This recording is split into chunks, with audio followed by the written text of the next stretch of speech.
Why are we following? Let's not follow. Let's do the exact opposite of following. Let's go in a completely different direction. Good morning, everyone. Dave from the wee hours here, back with some more Epic Tavern. And as we said in the last episode, this will be the last Epic Tavern. Whatever we get done today, that's what we get done. First thing we have to do is, unfortunately, check General into the infirmary. Well, you weren't my favorite General, so I'm not too fussed about that. However, Durgrim's dead. Kind of. I think. We can technically check him into the infirmary, but he's dead. I'm not... Mortality is a little flexible here in Epic Tavern, but let's crack open the doors. We've got some deliveries that came in. I guess we need to serve some drinks and, take care of our dead guy. Zigzag, you leveled up. Good for you.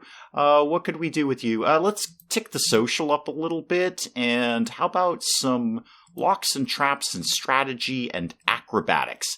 There you go. Any other level ups? Oh, Grunson, my OG, my first day hero. Well, let's get your melee ticking up and your ranged. Why not that? How about a little bit of customs and some endurance? That's always got to be a good thing in anything like this.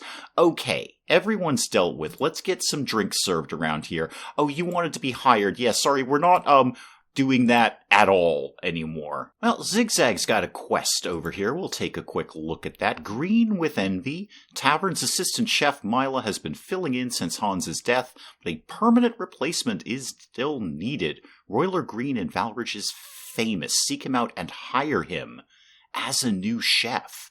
We'll get kitchen level 2. Well, that's not bad, and what looks like a new menu item there. Okay, pretty high difficulty. Social, but you know what? We've got Ursel kicking around. Our diplomat Ursel, he's turning out to be a lot better than I thought he was ever going to be. And Elaine wants to tell us about the food critic. Okay, famous bard is planning to stop in to include the mulligan in his annual review of Baoran eateries. Tavern's current culinary offerings range from a little dicey to completely inedible. Yeah, you're not wrong there. Which specialty dish should the tavern attempt to acquire? Right, a good burger, okay. Hellhound Ribs, that does sound very good. And Murder Bloom Salad. Capturing a Murder Bloom mother plant and bringing it back to the tavern. Okay, and it's a carnivorous plant. I like the sound of Hellhound Ribs. We're probably going to have to go up against some hellhounds for that, but we'll give it a thought. Well, a few more drink chains later, and we're ready to go questing. Now, a lot of the A-team is already out doing Tinker's Dam Chapter 6, so who's left, basically? Is Ursel? Yeah, okay, Ursel's up in the Tinker's Damned. So I'd rather not do a social thing, but also Bengar is there too, so I don't really want to get into a lot of combat. How about, what could we maybe try and wrap up? Anything? Is there anything we can kind of finish off here? Let's try... Yeah, let's do Green with Envy. Let's see what we can do with that. It's social, Ursel's not here, but we can probably stumble along in the way that we do. Is anyone any better at social than others? No. No, we're all pretty terrible with this. All right, Cranston, you're in, and Grunston, you're in, and sure, Catris, you're a good all-rounder, and Flimflam, you can come along for this little party. Now, is there anything else we can flesh out? Not really, because we've got a couple of folks in the hospital, one of whom may be dead. So I think we'll just stick with what we've got. So we're off to do Green with Envy. Thankfully, that's just down the street. Spend the morning arguing over tactics and eventually come to blows. Well, try not to kill anyone this time, okay? Catris wraps Cranston in a headlock, holding the Night Stalker. Cranston relaxes and say, okay, let's talk. See, can't we just all get along, people? Alright, we're already here. In Valridge Town Center, a burly man with a thoroughly ridiculous handlebar mustache ladles soup from an enormous cauldron into bowls for a long line of the town's neediest citizens. That's our man. Apparently, he does this every weekend with the handlebar mustache, I would assume. Right, well, that was an interesting prospect, Royler says, while absently fiddling with his mustache. These events feeding the poor in Valridge are vital to their survival. Help me by sponsoring them, and I'll join your staff. Okay, well, we've kind of failed at that miserably, and we're just going to tuck our tails between our legs and wander off. Scores of sprinting villagers come into view, a trio of enormous dire boars close on their heels. Heroes have stumbled into the path of the running of the dire boars that we're failing miserably at. This is just not the best team here. Cranston puts his agility training to good use. I knew I gave you that for a reason. I don't know that I did, but I'm going to say that I did. Luring the boars away from the rest of the party and then dodging between the charging beasts, cackling all the while. Reset them. I want to go again. And right back into the mulligan with no further incidents. Yeah, we kind of failed at that. Kind of didn't do that thing. Alright, let's get back to the A-team here. Tinker's Damned, Chapter 7. I think we're just getting the guys home and getting them... Yeah, you're down the street. You were down the street. Gathering wood for a fire, Branthorn snaps off a branch. There's an ominous groan from the tree and a chorus of angry whispers. Oh good, another problem with trees in this town. It's always the trees. Branthorn pauses, listening to the whispers. The trees are displeased. Well, they've probably got elves or wasps or something else in them. So he leaves the wood behind. The fire will be small, but it's a wise sacrifice. Could we just get home, please? Yay! Well, we got a common chest out of that, which will probably be, indeed, some common gold. A dull chest with some very dull gold in it. And not much else. Some XP. Okay, everyone can have some money. Bengar gets a little bit more. That is perfectly appropriate. Okie doke. Well, Murgle got a little banged up from that, but unfortunately the infirmary is full up with a dead guy, so I don't have any room for you. I will order a little bit of barbecued rat, because why not? And then crack open the doors. Kitchen level 2. There we go. Kitchen level 2. So I still got it, even though I failed the quest. Stock up to XX types of food. Oh, those are my favorite types of food. Okay, can I do that now? Brewery, right. Unavailable. Okay. Can I have that thing? I'm a little hazy on this. Well, I don't seem to be able to immediately figure out how kitchen level 2 is going to happen, so I'm just going to listen to Gajarik here talk to me. Born on the waves, sailing's in me blood. Me mum was a midshipwoman, and me dad was an officer of the Royal Navy. Okay, are you spending any money here, man? That's really what I'm concerned with. Ah, you are. Excellent, thank you, Gajarik. And you, and you, and you. And nothing really crazy happening at the Mulligan today, just mostly a bunch of drink chains and people who want to be hired, even though I don't have any open slots, nor will I be hiring anyone anyway. Murgle, you can have a kind of a last drink here at the Mulligan. Okay, all the team's home, everybody's here, one of us is dead. Let's see what we can do tonight. Now let's head out and do Can You Dig It, Chapter 3. An unwanted guest, we should prepare for the worst. I always prepare for the worst. I've got Bengar. So, Bengar, could you come to the front desk, please? Thank you. And Bartholomew, you're always good.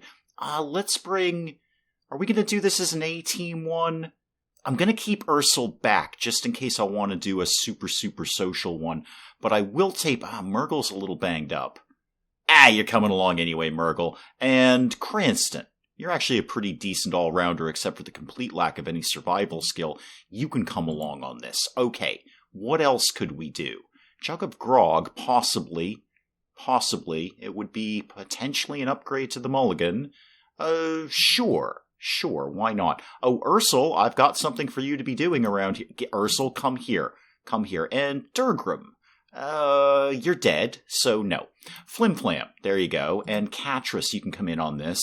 And I'll take one of the C team here just for some XP. Branthorn, totally not my favorite, but you can come along anyway. Oh, super. We walk out the door and we're immediately demoralized by seeing a black cat and a smashed mirror and all of that. Okay, well, thankfully we don't have to go very far for this. A small humanoid creature leaps onto the path in front of the party and motions for them to follow.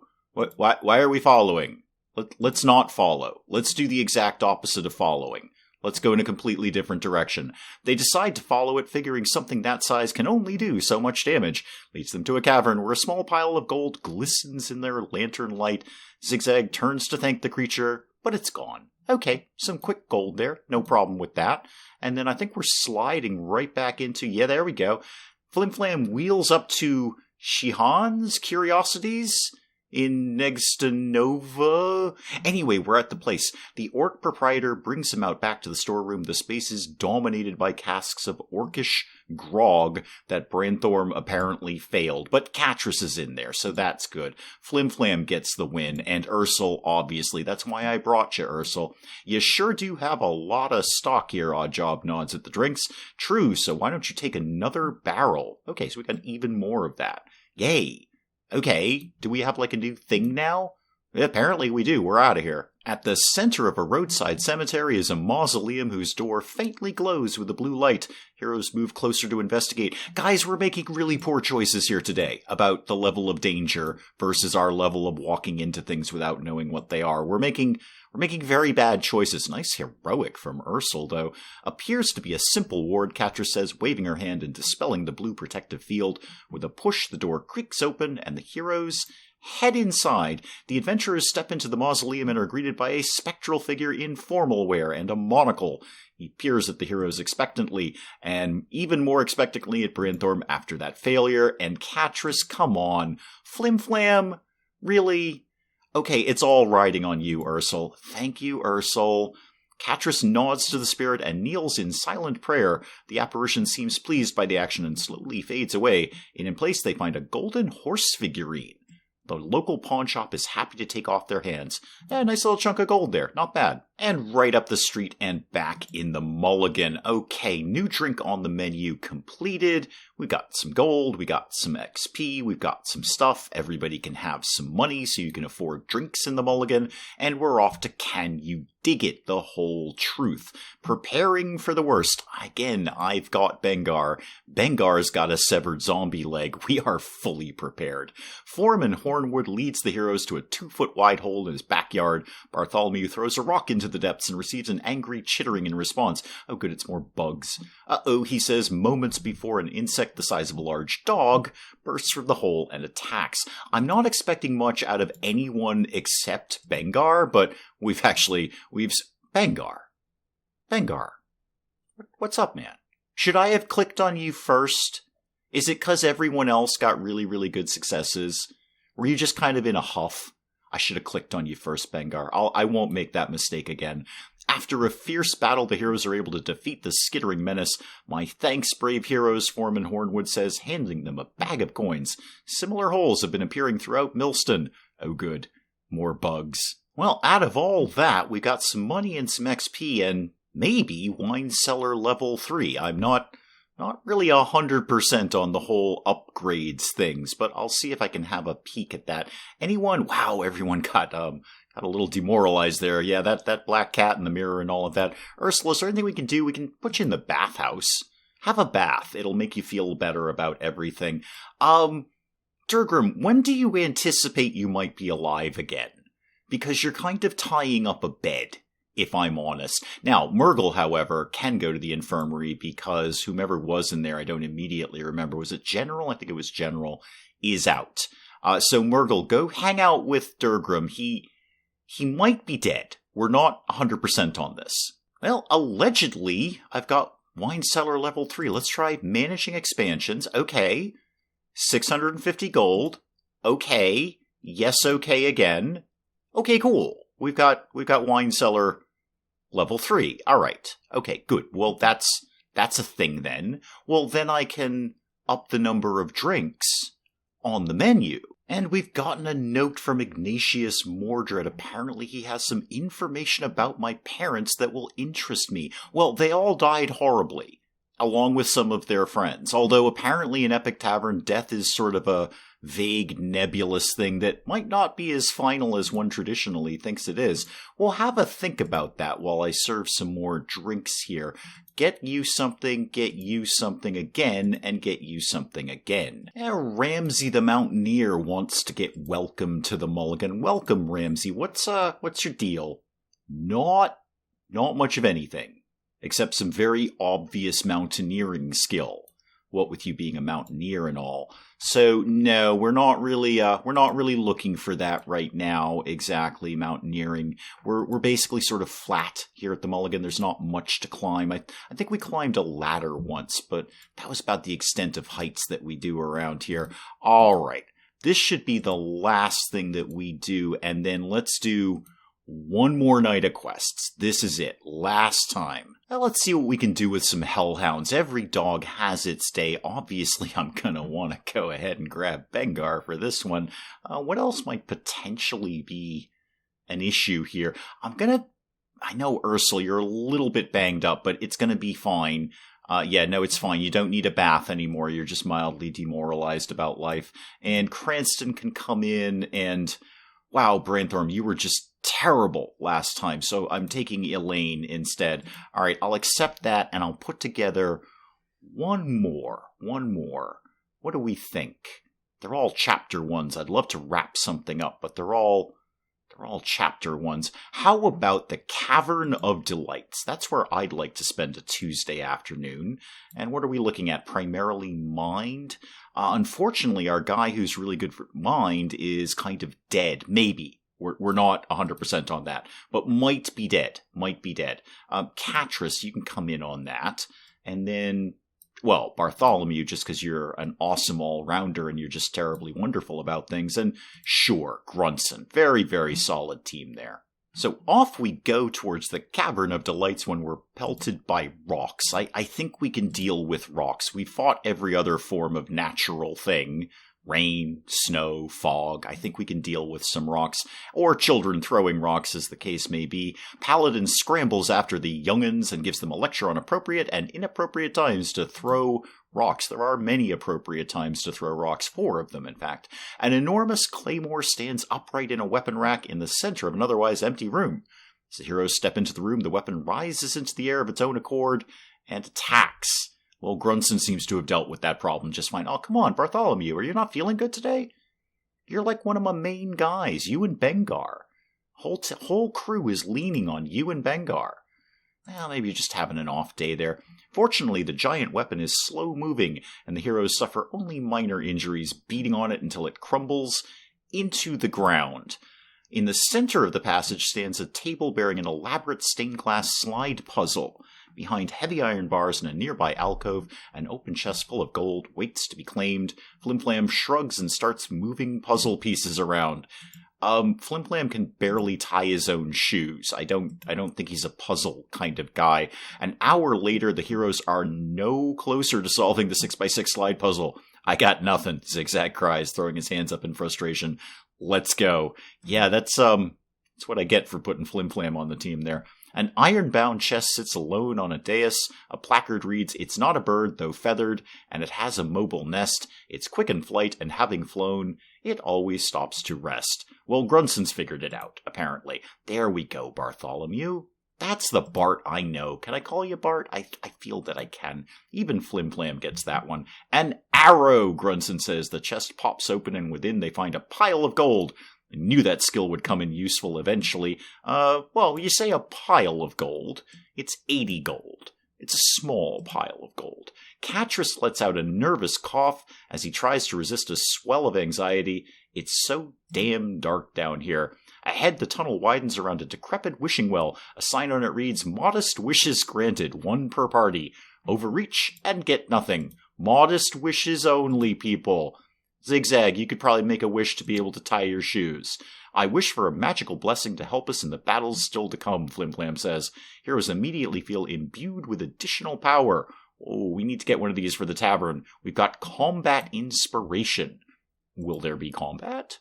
Because that would be the implication there. The tunnel opens into a maze of mirrors. Located through the room are switches that change the configuration of mirrors. Stay close, Grunson says. If we get separated in here, we may never find each other. Well, Bartholomew's conquered this just fine.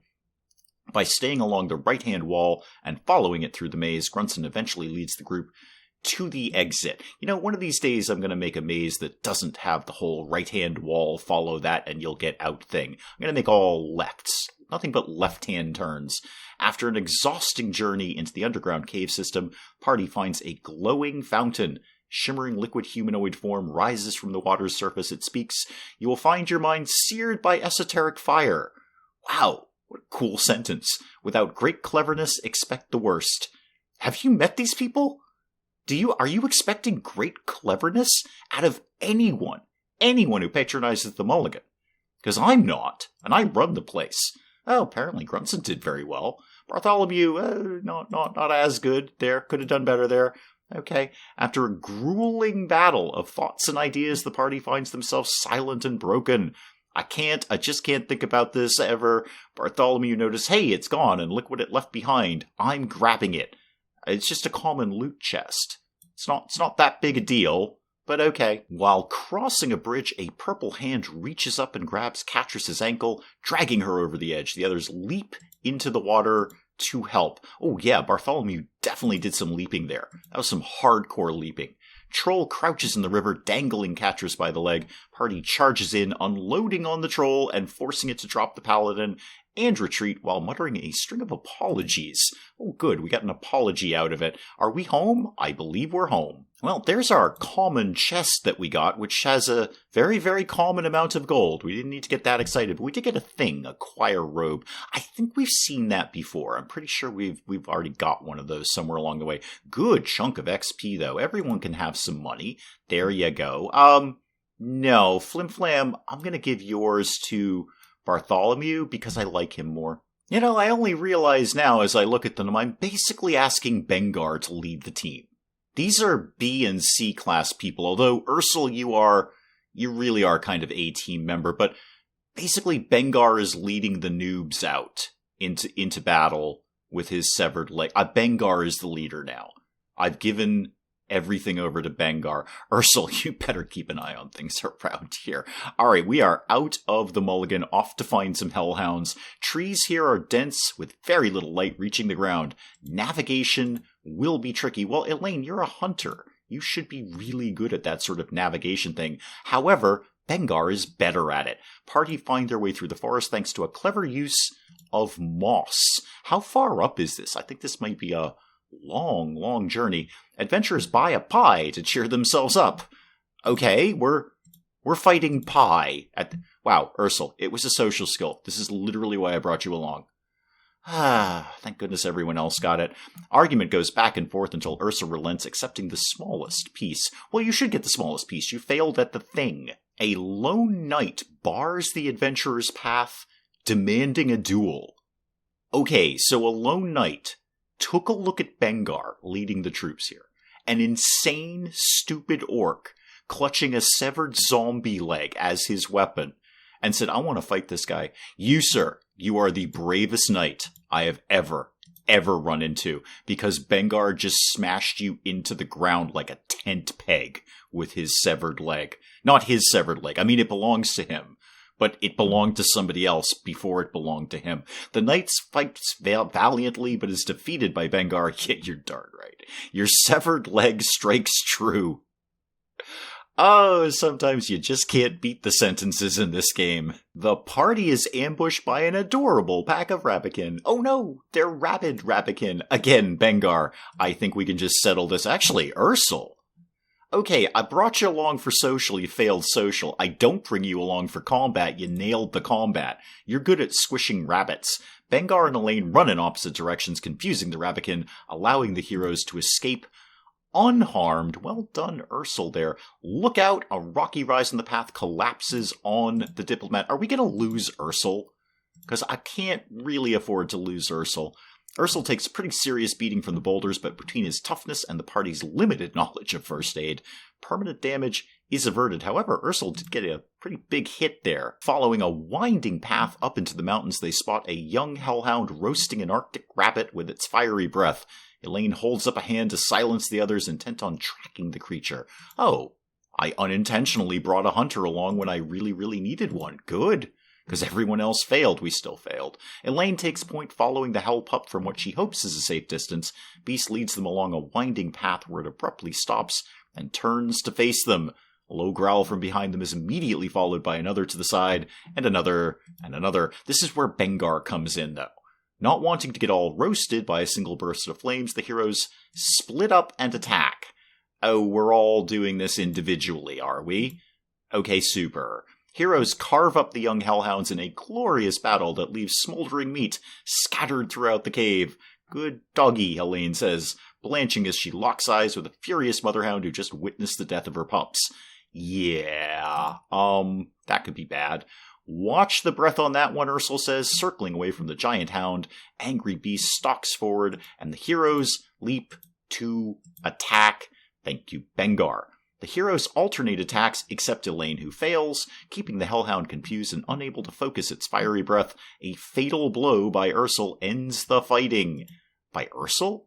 Really? Well, I can at least get those new items on the menu here now, so let's get, I have no Orcish grog on hand. I do have the sparkling fairy water still in stock. It's made from real fairies. So we'll put that back on the menu. And what could we put in for meals? What have I got? Really? I've got the Ardtown porridge. Okay, throw that in there. That's cool. I've got some stuff on order. I am going to basically come back into the mulligan. Let's see if anyone leveled up here. A little bit of a level up going on. Who is it? It's, Catris. Okay, cool.